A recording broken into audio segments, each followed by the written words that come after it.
10 erreurs les plus communes, les plus courantes entre personnes parlant le portugais. Dans cette vidéo, je vous montre quelles sont les 10 erreurs les plus courantes entre personnes, entre natifs parlant le portugais. Et si les natifs commettent une telle erreur ou de telles erreurs, à plus forte raison, ceux qui apprennent ou cherchent à apprendre le portugais comme langue étrangère doivent se prévenir et être à même de savoir quelles sont ces erreurs pour pouvoir les corriger et apprendre à parler correctement la langue. Je vous montre cela alors, juste après le générique.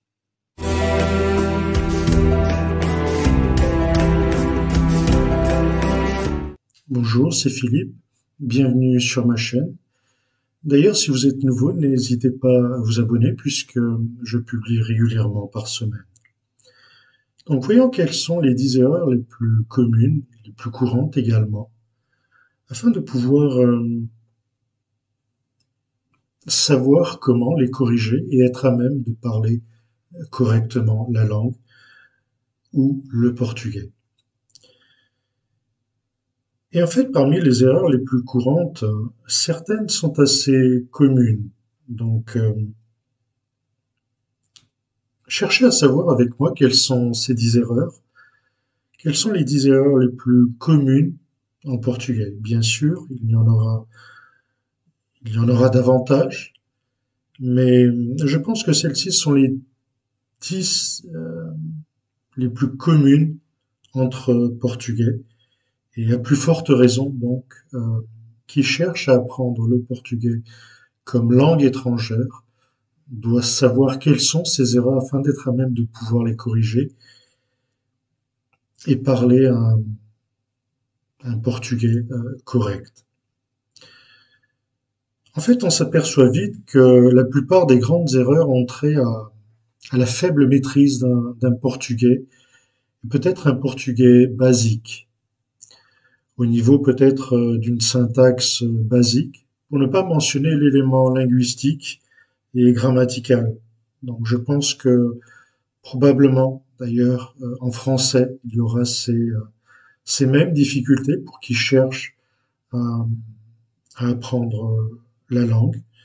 Donc bien souvent, on s'aperçoit que il existe des difficultés et donc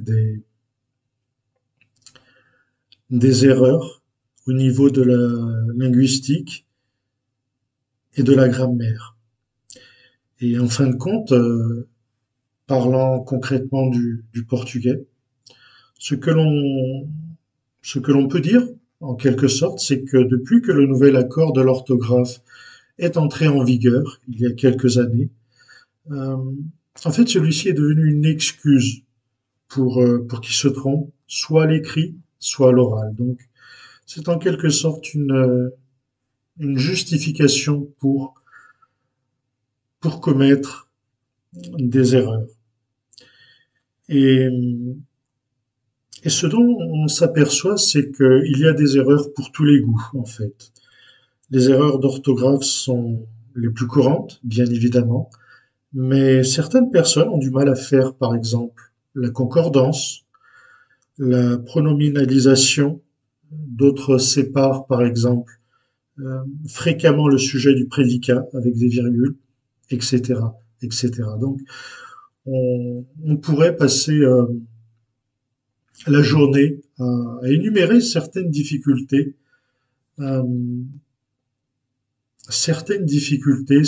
lacunes qu'ont les Portugais en fait à propos de leur langue et à plus forte raison donc qui cherchent à apprendre la langue ou le portugais comme langue étrangère. Donc on s'aperçoit que euh, cela arrive en quelque sorte puisque les personnes ont une mauvaise maîtrise de la langue. On peut dire un portugais basique, donc une maîtrise assez faible de la langue. Et bien souvent, ce qui arrive, c'est que beaucoup de personnes donc ont du mal à faire la concordance. Euh, D'autres séparent le sujet du prédicat, etc. Donc, ce que j'ai pu vous dire. Il y a aussi d'autres erreurs qui apparaissent provenant du système linguistique, comme par exemple en raison de la ressemblance entre le C et le S dans certains cas. Ce sont des éléments qui ont une même valeur phonétique. Ce sont des erreurs compréhensibles en quelque sorte. On peut les accepter, pour ainsi dire. Néanmoins, ce sont des erreurs qui doivent être corrigées à l'aide de la grammaire. Il arrive également que beaucoup de personnes confondent, par exemple, la terminaison de la troisième personne du pluriel des verbes, où l'expression un est substituée par un, ou bien change l'ordre de certaines consonnes, écrivant le mot promenor au lieu de pourmenor, la perte de voyelles par lesquelles interessad devient interessad. Donc on s'aperçoit que ce sont des lettres qui se perdent et changent complètement le sens d'un mot à partir de là. Bon nombre de ces erreurs sont basées sur l'homophonie, donc le fait de deux ou plusieurs mots se prononcer, pour ainsi dire, de la même façon ou être semblables dans la prononciation, mais s'écrivent de façon différente. C'est le cas, par exemple, de cria et le verbe queria, durant et durant, lugar et lugar, avec un U, perguntou-lhes, tout attaché, et la façon correcte. Je vous donne toujours la façon correcte entre parenthèses. Donc, perguntou-lhes, tout accroché, et la façon correcte, perguntou-lhes. Pessoa, pessoa. Audições, audições. Fazes, avec un Z. Alors qu'il s'écrit, le mot s'écrit avec un S. Fazes. Era, era, sans accent. Ici, on pourrait prononcer le mot guitare ou même guitare, mais ici le sens que l'on cherche à donner au mot est guitare. Et la façon correcte, bien évidemment, entre parenthèses, G-U-I-T-A-2-R-A, guitare. Nous,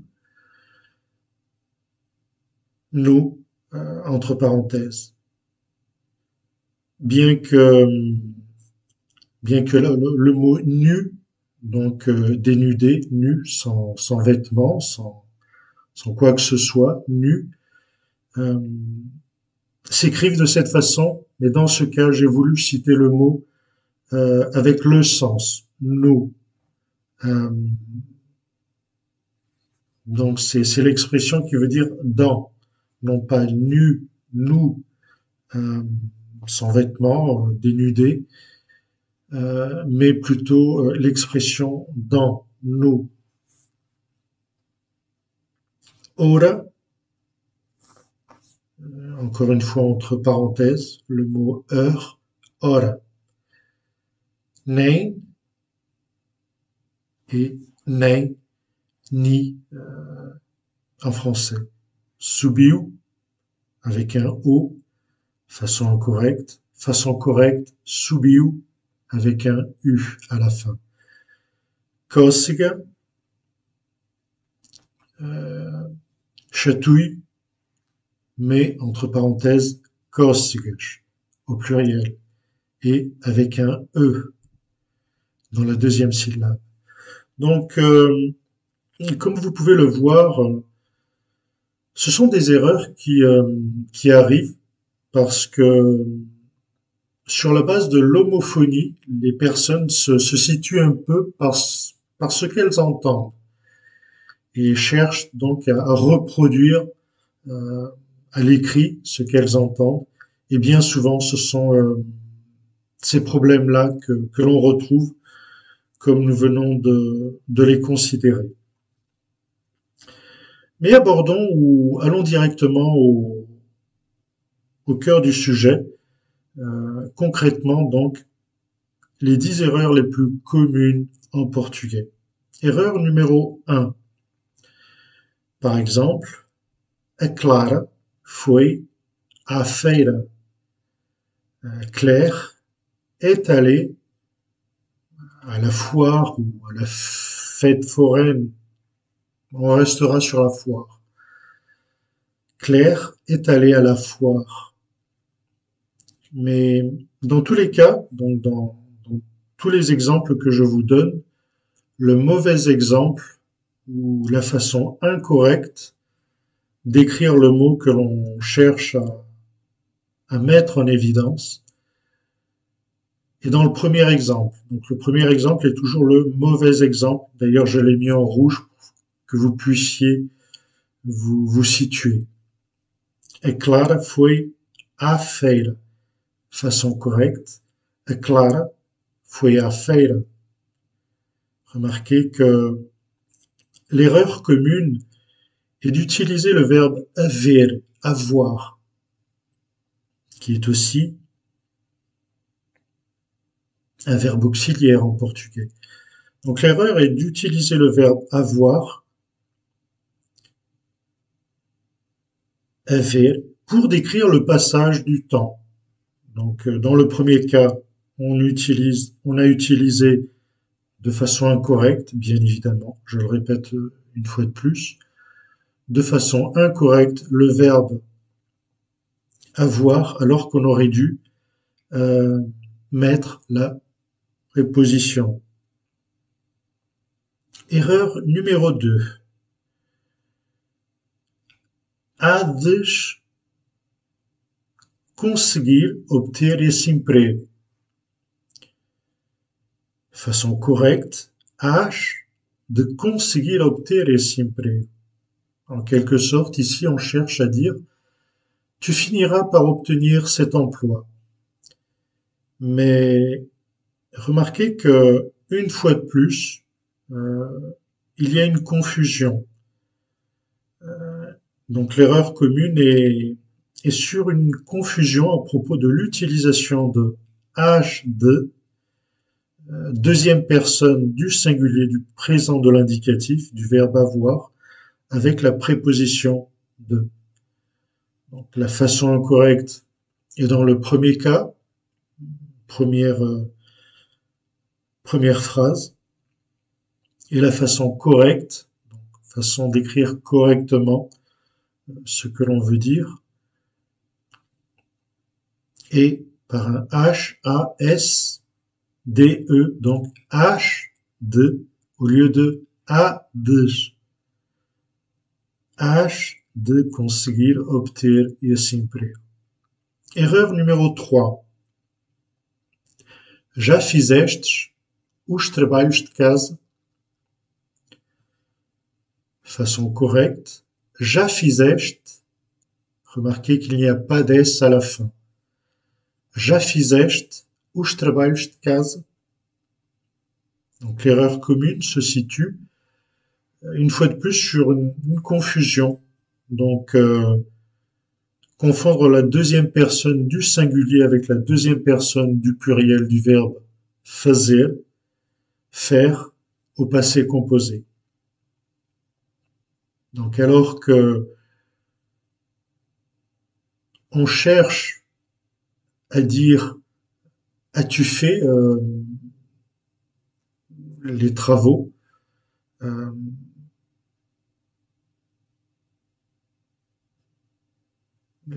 de la, je ne dirais pas les travaux de maison, mais bon, bien souvent, c'est plutôt en fait une expression, dans le sens où l'on veut dire qu'on a appris une leçon, ou on a appris la leçon, on a appris quelque chose, on a fait le travail de maison. Donc voilà, c'est un peu une expression qui est utilisée ici, mais bon, l'important est de savoir que on cherche à utiliser la deuxième personne du singulier ici. Donc, já fizeste os trabalhos de casa. Et comme vous pouvez le voir, la confusion alors est sur un S, en fait, sur la deuxième personne. Confusion entre la deuxième personne du singulier, qui apparaît donc dans la deuxième phrase, et la deuxième personne du pluriel, qui apparaît donc dans le premier exemple, la première phrase. Erreur numéro 4. Quero 200 gramas de fiambre. Façon correcte. Quero 200 gramas de fiambre. Donc, je veux 200 grammes de jambon. Et comme vous pouvez le voir, c'est une erreur assez commune, assez fréquente. Voir comment les Portugais ou des natifs, bien souvent font la confusion entre le masculin et le féminin à propos du mot gramme.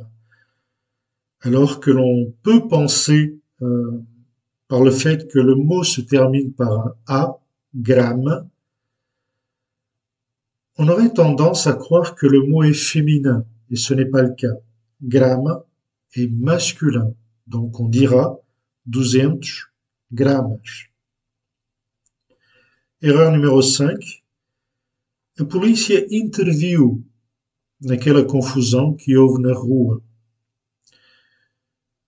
Ici, on cherche à dire, lisant l'exemple correct, a polícia interveio naquela confusão que houve na rua. Donc la police est intervenue dans la confusion qui a eu lieu, ou qu'il y a eu dans la rue.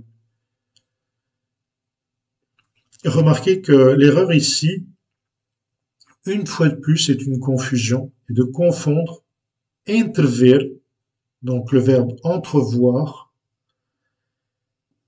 et ici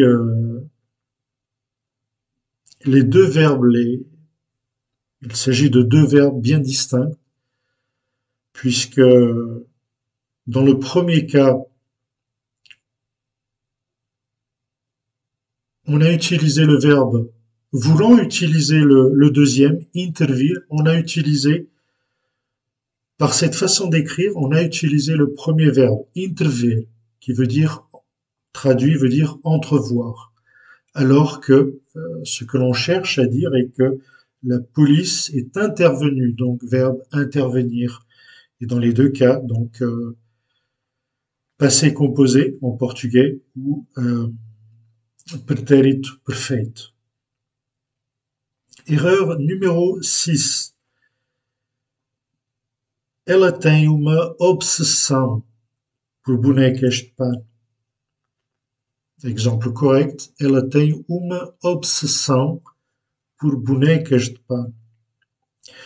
Ici, l'erreur est plutôt, on pourrait dire, plutôt orthographique, puisque on a tendance à confondre le mot obsessant, obsession,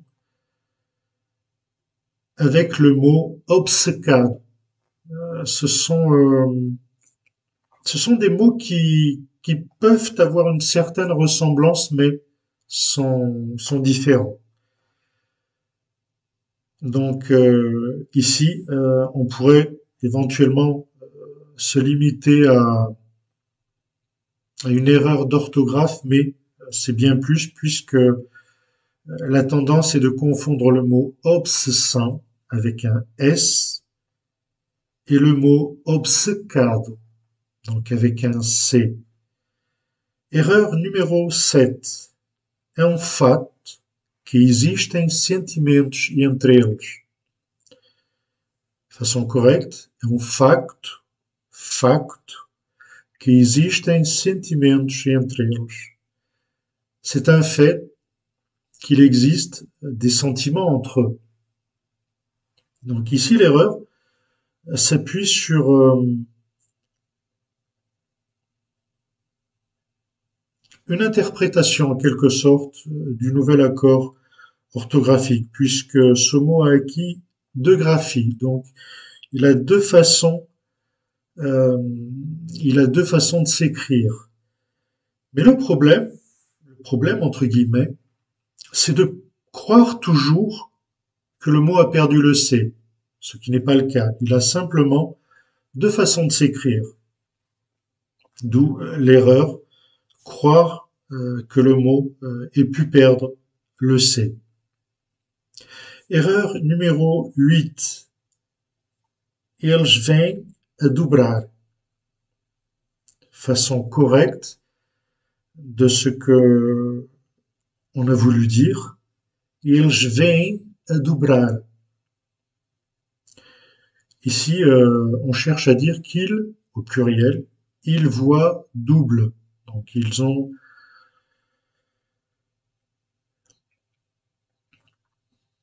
un problème dans la vision, voilà. Eles vêm a dobrar. Et l'erreur commune, ici, est de confondre une fois de plus, on parle d'une confusion, confondre le verbe vir, venir, en français, avec le verbe ver, qui veut dire voir. D'ailleurs, j'ai pu, il y a un certain temps de cela, faire une vidéo concrètement sur ce sujet. Je pourrais éventuellement dans la description vous mettre les liens pour que vous puissiez voir cette vidéo et donc être fixé là-dessus. Erreur numéro 9. De repente, o pânico instalou-se. De repente, o pânico instalou-se. Donc, façon correcte, vous pouvez voir que le mot s'écrit en deux mots, en quelque sorte, ou l'expression, voilà. Pardon. Le mot soudain, c'est le mot que l'on veut exprimer. Le mot soudain s'écrit en deux mots. De, puis repente. Donc en deux mots séparés. Mais la façon dont il est prononcé laisse à penser qu'il ne s'agit que d'un seul mot. C'est bien souvent l'erreur que l'on fait. Donc on l'écrit bien souvent en un seul mot, mais il s'écrit en deux mots. Donc deux mots séparés. Enfin, erreur numéro 10. É uma casa portuguesa, com certeza. C'est une expression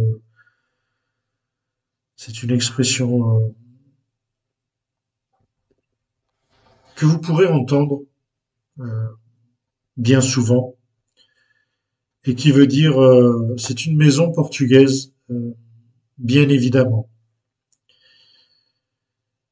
Mais le problème ici, c'est que beaucoup de personnes l'écrivent en un seul mot, à nouveau. Alors que ce que l'on veut dire, com certeza, bien évidemment, en quelque sorte, ce que l'on veut dire, c'est que il s'agit en fait d'une locution adverbiale. Donc c'est une locution ici, com certeza.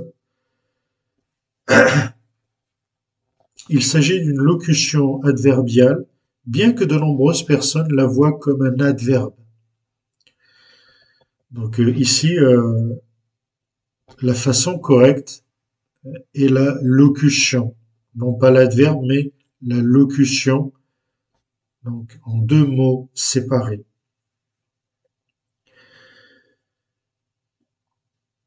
En fait, parmi les erreurs les plus fréquentes à l'oral, en forme de conclusion, ce que l'on pourrait dire, c'est que il y en a une qui revient fréquemment, la confusion qui existe entre la deuxième personne du singulier et la deuxième du pluriel. C'est le cas des verbes fizestes, comestes, fostes. Et à nouveau, on s'aperçoit que cela peut arriver en raison d'une mauvaise maîtrise bien souvent, une mauvaise maîtrise de la langue, euh, qui d'ailleurs se voit également dans la ponctuation. Bien évidemment, personne n'écrit ni ne lit sans faire d'erreur, mais en fait, plus l'exigence est grande et moins d'excuses il y a. C'est comme en quelque sorte si vous aviez un enfant, euh, pardon, à lire un discours, on pourrait dire, on excusera beaucoup plus un enfant plutôt un homme de la politique, bon, un ministre, un premier ministre, ou un président de la République éventuellement, un secrétaire d'État, dans la mesure où, voilà, plus l'exigence est grande et moins d'excuses il y a. Donc, plus facilement on excusera, j'exagère dans l'exemple afin que vous puissiez comprendre, mais plus facilement on excusera donc quelqu'un qui sait moins que quelqu'un qui sait plus. Donc, on excusera beaucoup plus facilement un enfant plutôt qu'un adulte. Néanmoins, il est assez, euh, il est assez facile de se laisser étiqueter par les erreurs d'orthographe. Mais il ne faut pas s'arrêter là, en fait. Il ne faut pas donner trop d'importance à cela, puisqu'il existe des erreurs bien plus importantes, comme celle de la sémantique, euh, des erreurs d'utilisation d'expressions erronées, des erreurs de composition, de construction textuelle. J'ai voulu dire des erreurs de discours ici, mais bon, c'est pas grave. Des erreurs donc de discours,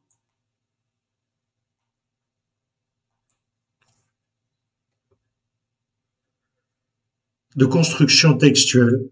Et face à cela, ce que l'on peut dire et ce que je veux vous dire, c'est que le portugais n'est pas une langue en soi très opaque, mais écrire en bon portugais, comme en n'importe quelle langue en fait, écrire en bon portugais requiert un degré croissant de complexité. Donc, soyez patient, une fois de plus. C'est le conseil peut-être, ou un des conseils les plus simples que je peux vous donner, mais peut-être l'un des plus puissants, l'un des plus efficaces. Soyez patient, soyez exigeant néanmoins avec vous-même, et avec du travail, de la persévérance, vous parviendrez à, à atteindre vos objectifs. Voilà pour ce qui est de cette vidéo. Une vidéo que j'ai trouvée assez intéressante de faire dans la mesure où, afin, afin d'apprendre à parler correctement, il est important également de savoir quelles sont les principales erreurs que beaucoup de personnes, et dans ce cas les natifs, font. Si vous avez aimé cette vidéo, faites-le moi savoir. par un j'aime. Ce sera toujours sympa de votre part. Ce sera pour moi également l'occasion d'avoir un aperçu de vos impressions. Si vous avez également des questions, n'hésitez pas à me les poser dans les commentaires. J'essaierai dans la mesure du possible de vous répondre dans l'immédiat. N'hésitez pas à baisser également votre document format PDF. Quelques conseils que je vous donne dans un petit document au format PDF qui vous permettront d'apprendre n'importe quelle langue, dans ce cas concret, le portugais. Merci pour avoir pu assister à cette vidéo, une fois de plus. N'hésitez pas à vous abonner à cette chaîne si vous êtes nouveau. C'était Philippe, à une prochaine vidéo.